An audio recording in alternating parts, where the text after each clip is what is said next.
আলহামদুলিল্লাহ, আন্তরিক মোবারকবাদ, অভিনন্দন আজকের অতিথিবৃন্দকে।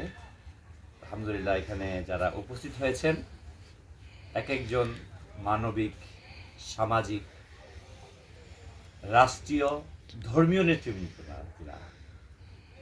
ওনাদের পথ চলা মসৃণ হবে,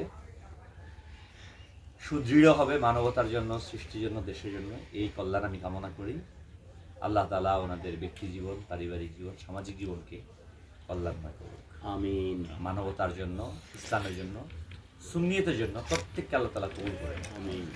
আমরা যেন সকলেই মিলেমিশে দ্বীনের দাওয়াতকে, আল আমরু বিল মারুফ ওয়ান নাহয়ু আনিল মুনকার, এই দাওয়াতকে সর্বত্র পৌঁছাতে পারি। এক একজন এক এক সেক্টরে কাজ করবে, এটাই স্বাভাবিক। কিন্তু আমাদের মূল মিশন হচ্ছে আল্লাহ তাআলার জমিনে আল্লাহর দ্বীনকে প্রতিষ্ঠা করা।